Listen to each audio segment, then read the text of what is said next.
예, 안녕하세요. 자, 지금 이제 13강입니다. 이 글과 생각의 13강인데 215페이지를 펴보세요. 215페이지에 보시면 13강이 나옵니다. 그래서 제 13강은 방언과 표준어라고 볼 수가 있어요. 방언과 표준어. 그래서 이 방언이라고 하는 것은 아시다시피 사투리죠, 사투리. 우리가 흔히 말하는 사투리라고 하고요. 영어로 하면 이제 다이얼렉트라고 합니다. 다이얼렉트. 이렇게 이야기하죠. 그래서 이 표준어는 이제 우리가 결국 이 표준어라고 하는 거 뭡니까? 표준어는 거기 이제 첫 번째 줄 115페이지의 첫 번째 줄, 두 번째 줄에 밑줄 주세요.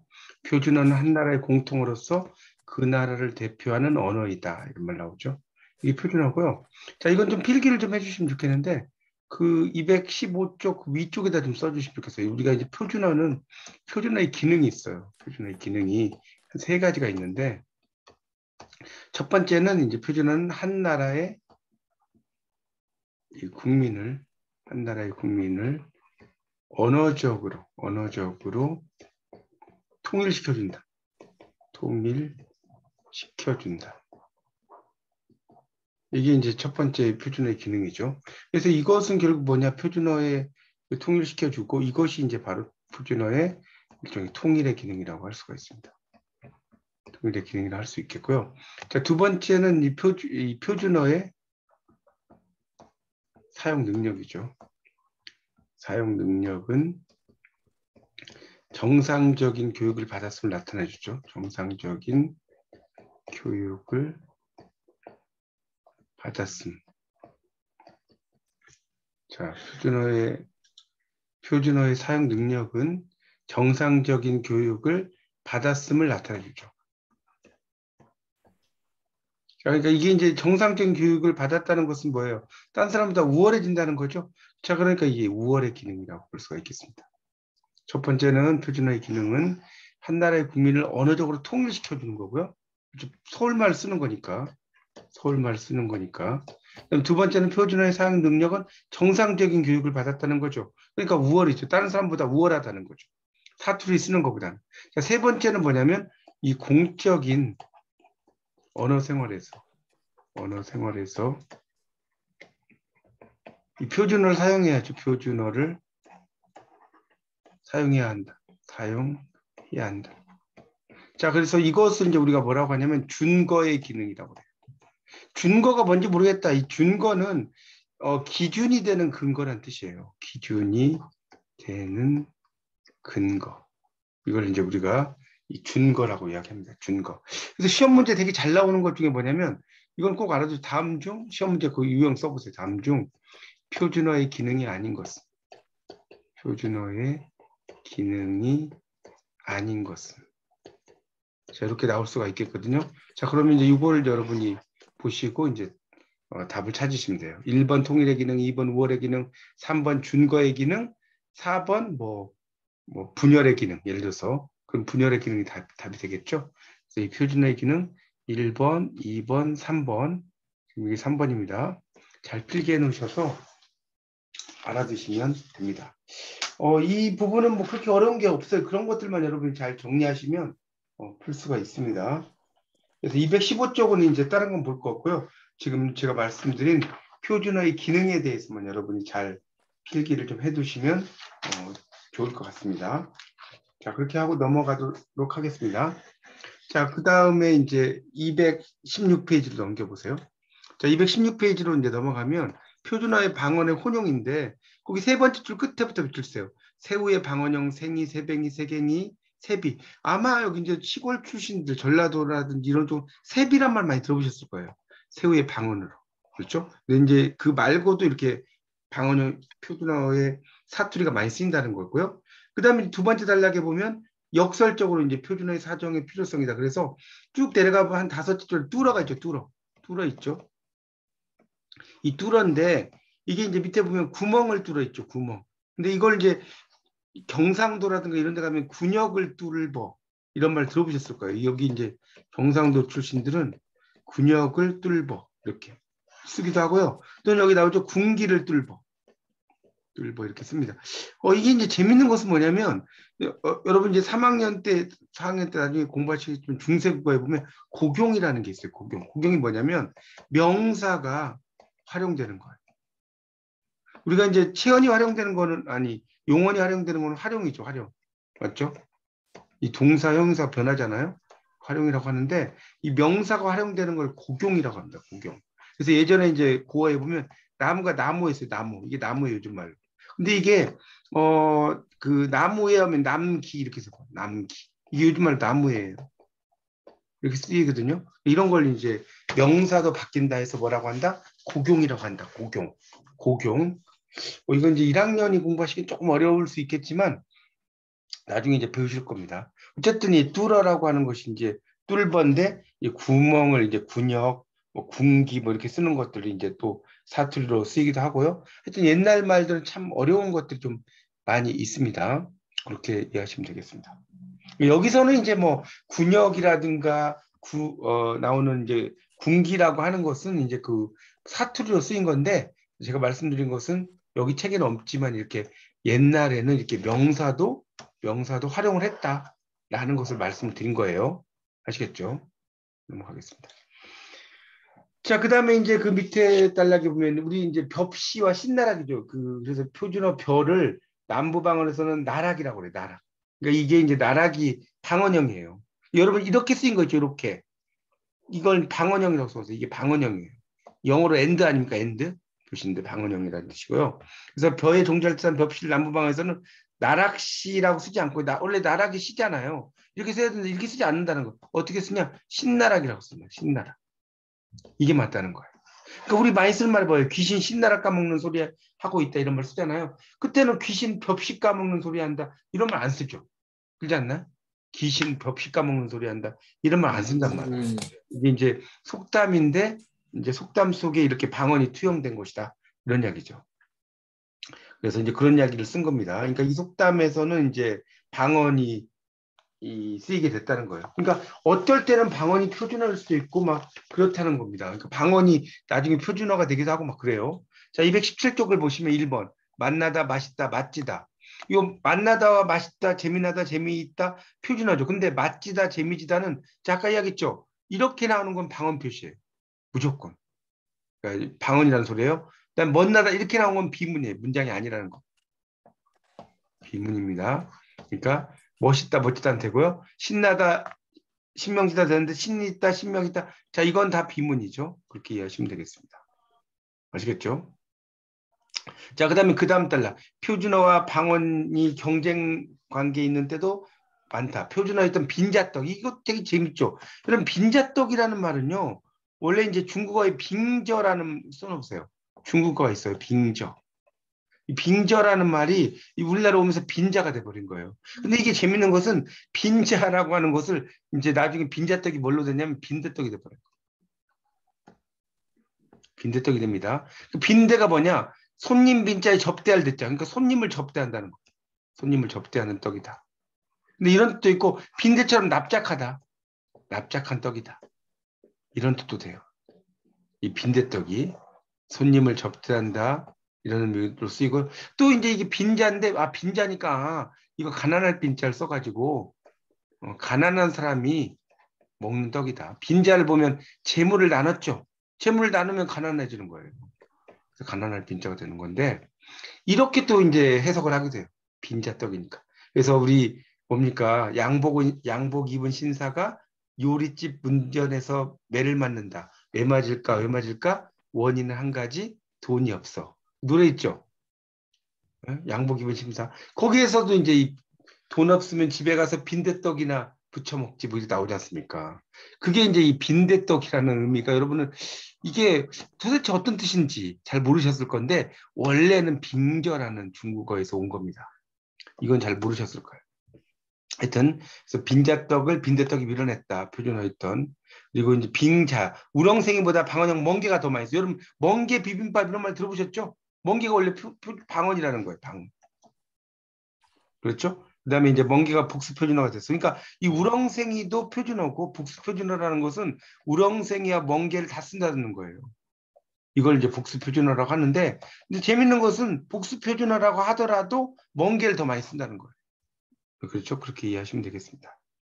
그다음에 서울 중심으로 한 경기도 지역에서 대개 계신다를 쓰지 않았다. 언제부턴가 계신다를 쓰기 시작해서 대개 계시다보다 더 많이 이제 쓰이는 상황이 되었다. 맞죠?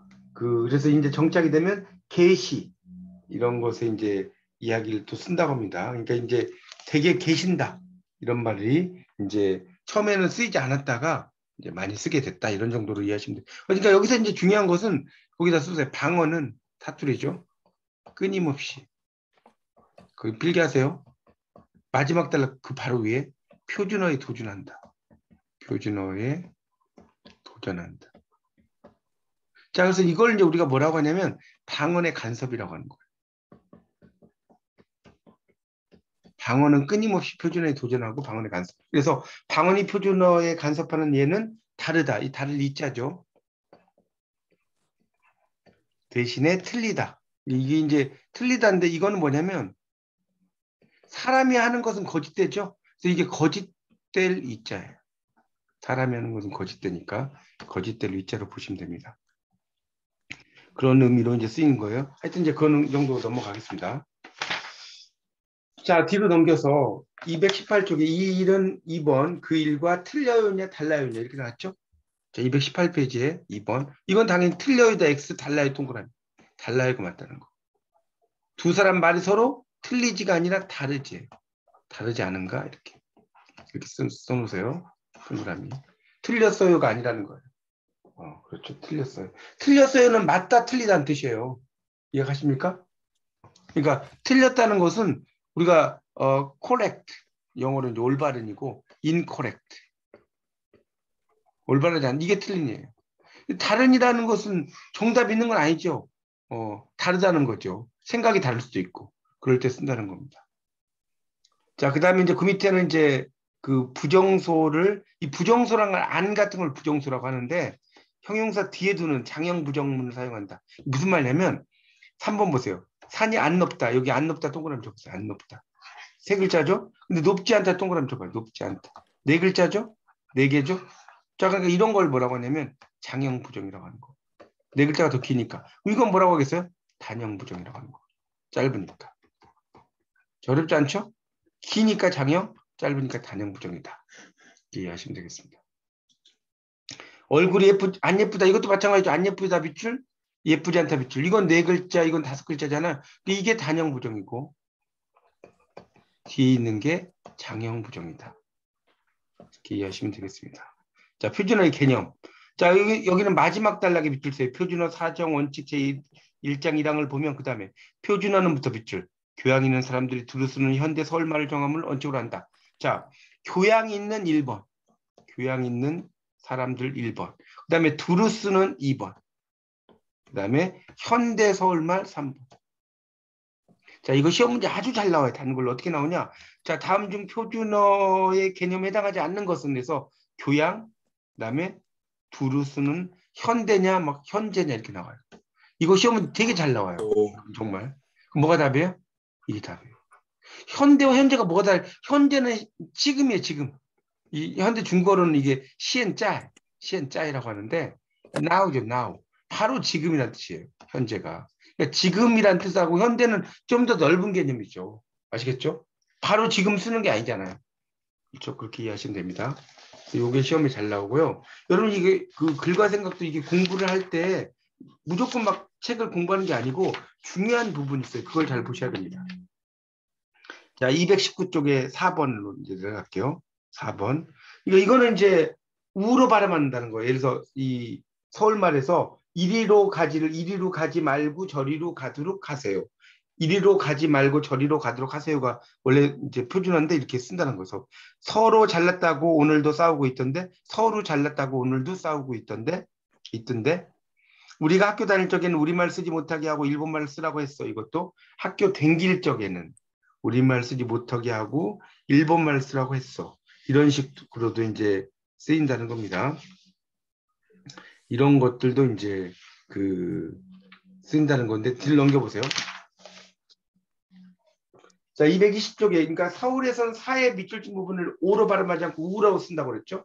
이리로 말고 서로 이렇게 쓴다는 것을 이야기하고 있습니다. 자, 그렇게 볼 수가 있겠죠. 그 5번 같은 경우는 댕길 적에 못하게도 이제 허게라고 썼고요. 하고도 허구라고 쓰고요. 이런 것들도 이제 약간씩 이제 그 서울 말도 약간의 사투리가 있다. 이렇게 이제 이해하시면 되겠습니다. 그렇게 이제 보시면 돼요. 그 다음에 그 밑에 이제 토박이 말있죠. 그 6번. 그럼 또 걔들 데리고 우리 자는 방으로 가서 절 배워야 시집 간다 그래. 그럼 또 걔들 대비를 구해요. 우리 자는 방으로 가서 절 배에 이렇게 났죠. 그 시집 간다 그래 이렇게 났죠. 배워야 하는데 배예라고 썼다는 거예요. 이런 것도 참 어렵죠. 그런 정도만 알면 됩니다. 자, 221쪽. 221쪽. 우리는 개와집, 이게 이제 기와집이죠. 기와집을 말하는 거예요. 잘 모르시면 써놓으세요. 살았죠. 살았어. 약간 이거네. 아기 말이죠. 살았죠. 이렇게 쓰는 거. 여성의 언어의 특징 중에 하나죠. 성안으로 초계집은 초가집이에요. 지금은 지금이라고 써놓으세요. 초계집이 읍지. 벌이는 보리라고 써서 보리. 새가 깐북이 있는 거지. 전백이 옥수수를 심으면 심으면이라고 써요. 심으면. 깐백이 뭐라고 써요? 깐북이. 검게 생기고 이렇게 났죠. 이런 것들도 이제 표준어가 이제 약간 바뀌는 그런 형태라는 것을 알 수가 있습니다. 그러니까 아까 말했지만 현대에 보세요. 현대에 두루 쓰이는 서울말이죠. 자, 현대에 두루 쓰이는 서울말은 무슨 조건이다? 시간적 조건이죠. 자, 이런 시간적 조건은 뭐다? 언어의 변화를 반영한다. 이렇게 할 수가 있겠죠. 그렇게 이해하시면 됩니다. 자, 9번. 자, 9번은 별표 쳐놓고 이렇게 쓰세요. 위에다 고형과 신형의 경제.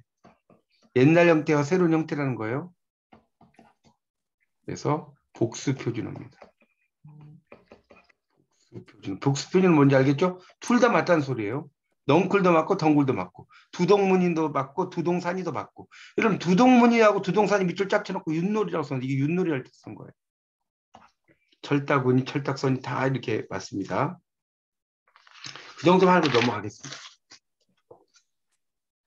자, 222쪽입니다. 222쪽. 거기 이제 위에는 건너뛰고요. 거기 네 번째 단락. 그런데 표준어의 비속어. 자, 이렇게 나왔죠? 네 번째 단락 222쪽에 보면 그 비속어죠. 이런 것도 포함이 된다는 걸 모르는 사람이 많다.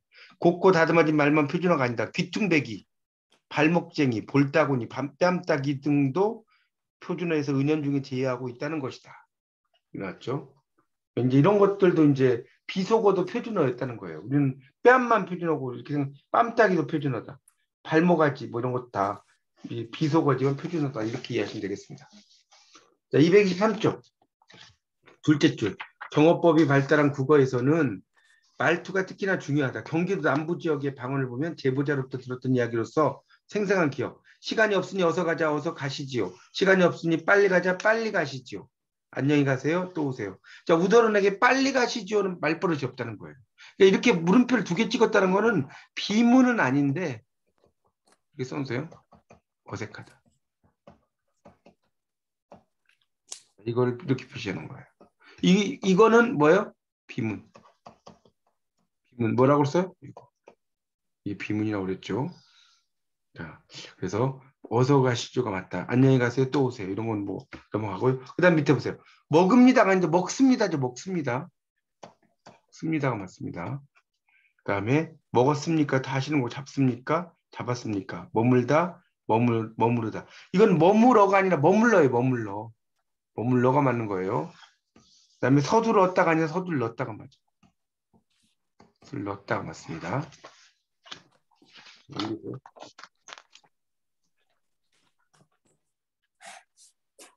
넘기셔서 배가 몹시 아프니까 아프니까보다는 아파서가 낫다. 이렇게 말하면 되겠고요. 자, 그 다음에 이제 시험에 잘 나오는 게 225쪽. 225쪽을 펴서 14번입니다. 자, 이거는 별 3개를 좀 그래서 자, 조금, 조금 담았는데 쬐게 쬐꼼 이거 다 틀렸어요. 이거 X가 뭔지 잘 보세요. 이때 입대되는 저때 이런 말 X라고 놨죠? 저때 이건 안 된다는 거예요. 접대는 되지만. 저때를 만약 쓰려면 저하고 때를 떨어뜨리라는 소리예요. 이렇게. 제떨이가 아니에요. 이거 제떨이로 하시면 쟤를 떤다는 거죠. 먼지떨이 혼자 팔꿈치. 이것도 팔꿈치 아니에요. 팔꿈치예요. 자, 그 225쪽이 세 번째 단락. 국어 사전에 나오지 않는 우리말도 적지 않다. 그 위에다 써놓으세요. 신어도 표준어 사정의 대상이다. 신어라는 건 새로운 말이죠. 그렇죠? 여기 이제 보면 네 번째 줄에 먹거리, 도우미, 레포츠, 시골스럽다. 먹거리는 한 개인이 애정을 가지고 애정을 이제 그 퍼뜨려서 이제 많이 쓰이죠. 도움. 그래서 우리가 스튜어디스도 이제 순 우리말로 하늘 도우미 뭐 이렇게 쓰잖아요. 이게 스튜어디스가 여자 승무원이죠. ESS. 이제 이렇게 쓰는 거고요.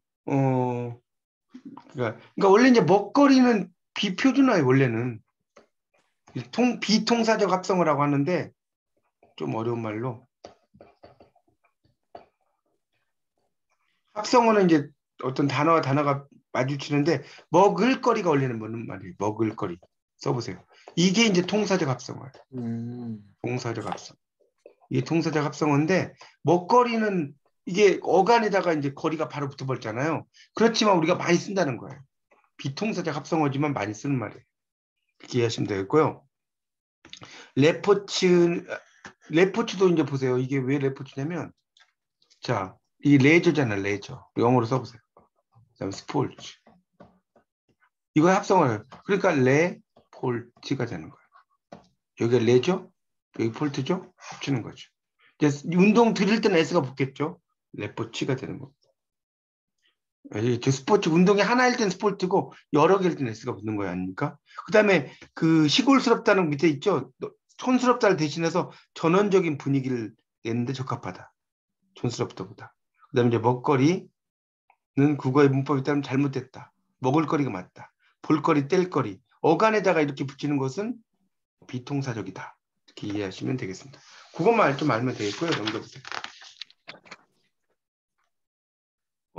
그래서 이제 그 밑에 나오는 거는 뭐 보실 거 별로 없고요.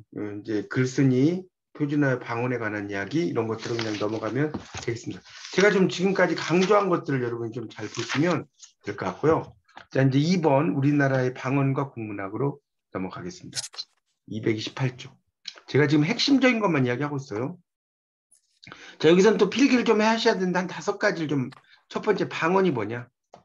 방언. 이거는 한 언어가 있겠죠. 내부에. 의문. 그다음에 문문도 있고 문법. 어휘의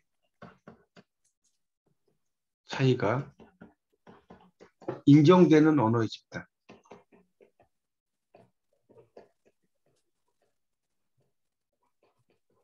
이 방언이라는 거 사투리죠.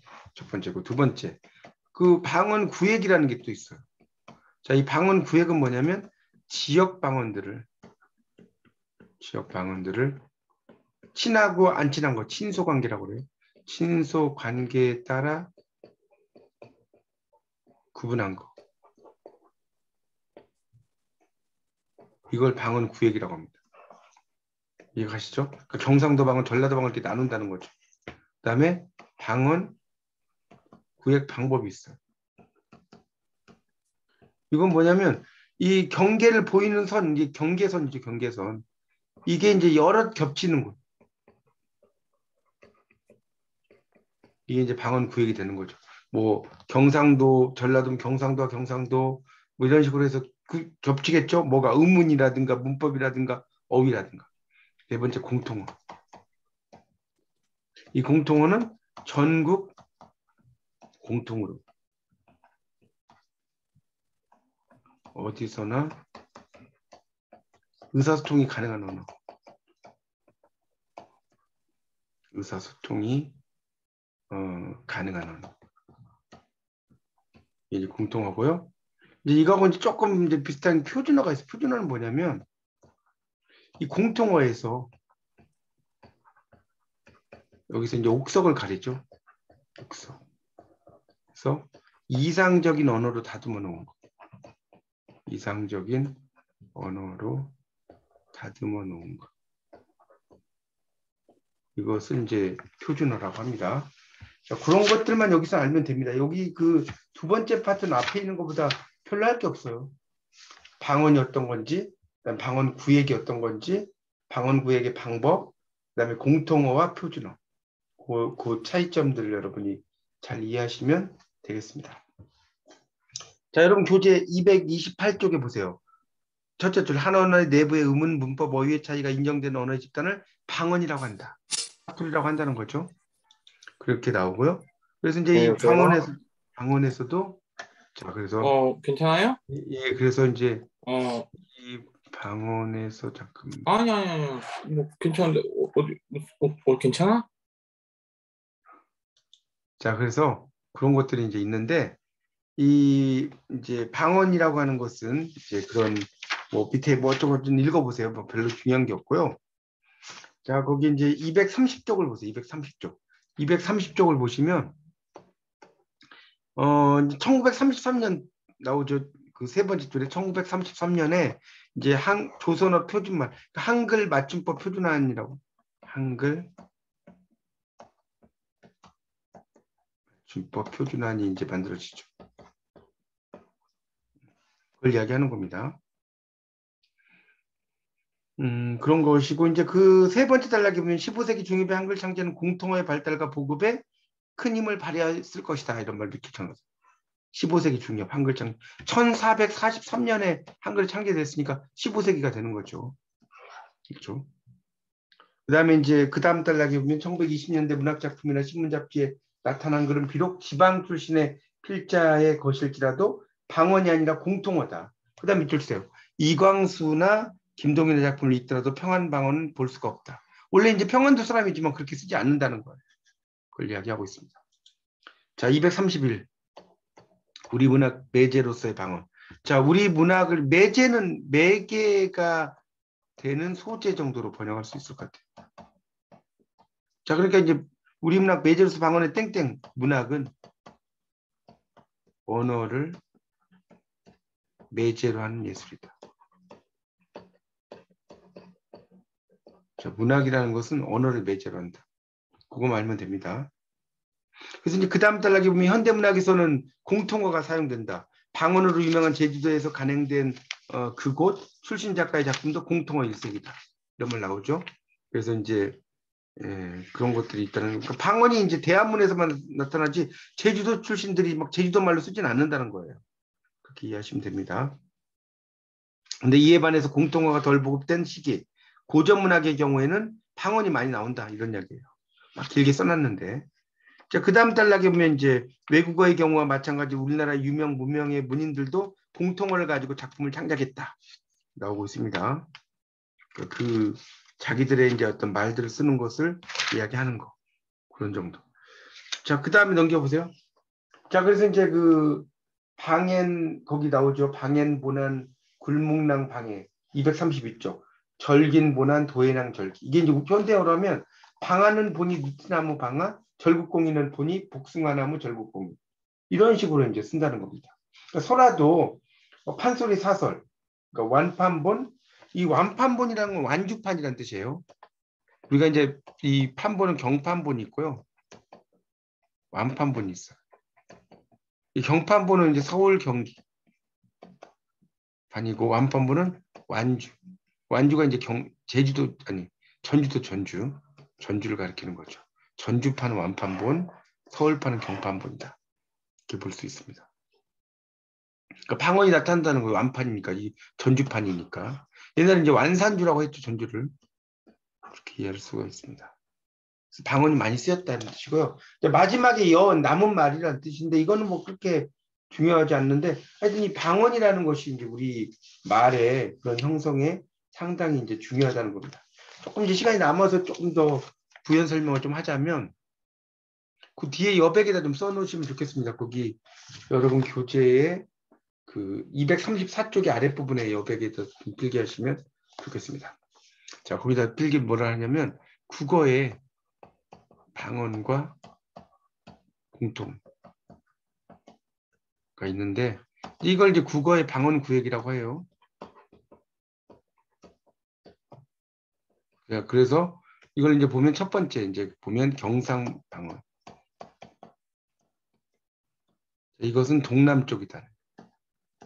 두 번째 전라 방언. 자, 이것은 서남 쪽이고 세 번째 함경 방언. 자, 이것은 동북 쪽이고 네 번째 평안 방언. 이것은 서북 쪽이고 자, 다섯 번째 경기 방언. 이것은 중부 방언이죠. 여섯 번째 제주 방언. 이렇게 이제 방언이 이렇게 6가지로 크게 보면 틀로 나눌 수가 있다. 이렇게 이해하시면 되겠습니다. 그리고 이제 230페이지에 두 번째 단락에 그러나라고 써진 거 있죠. 그 위에다 써주시면 국어의 방언과 공통. 그러나 다음 위에다가 그래서 국어 공통어의 역사적 형성 과정. 이렇게 필기를 하시면 좋겠습니다. 그런 정도로 좀 정리를 해 주시면 좋을 것 같습니다. 그래서 이제 방언과 표준어에 대한 이야기들을 쭉 했는데 제가 이제 좀 말씀드린 표준어의 기능 3가지, 통일의 기능, 우월의 기능, 준거의 기능 이런 거 좀 알아두시고 그다음에 이제 방언도 이게 표준어가 되니까 복수 표준어라는 게 있다 이런 거 중요하다고 그랬죠. 그런 거 좀 알아두시면 될 것 같고 그다음에 이제 그 표준어의 개념 218쪽 마지막 단락 교양 있는 사람들이 쓰는 현대말 서울말이다. 그 다음에 221쪽이 9번 위에다가 고형과 신형의 경쟁 복수 표준어 쓰라고 그랬죠. 그거 중요하고 그 다음에 225쪽이 14번 중요하다고 그랬죠. 어떤 게 맞고 어떤 게 틀리는지 그런 거 보시고 그 다음에 이제 여기서는 이제 231쪽에 그 문학이라는 건 언어를 매개로 하는 예술이다. 이런 것 정도 알아두시면 되겠습니다. 자, 그리고 이제 232쪽에다 필기를 좀 하세요. 자, 232쪽에 제일 윗부분에다가 자, 이렇게 쓰면 좋은데 민요와 소라 등 이 구비문학에 있어서는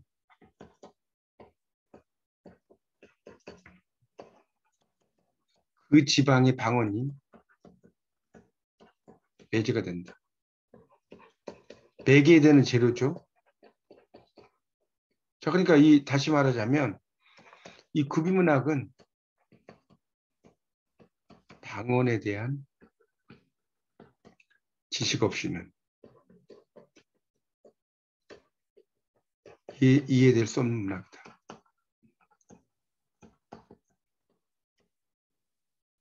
없는 문학이다. 이렇게 이제 알 수 있고요. 그래서 이 방언, 사투리가 이제 상당히 중요하다. 이 구비문학을 이제 영어로 뭐라고 그랬죠? 오럴 리터러처. 입에서 입으로 가는 문학이죠. 그리고 이제 구비를 한자로 보면 비석비자죠. 비석에 새긴 말처럼 오래 간다. 그래서 구비문학이죠. 입으로 가는 문학이니까 오럴 리터러처라고 이야기를 할 수가 있겠습니다. 자, 이렇게 해서 이제 12강은 제가 이제 그 강의를 올려드렸고요. 13강도 이제 이렇게 제가 이제 와서 현장에서 이렇게 강의를 좀 해드렸습니다.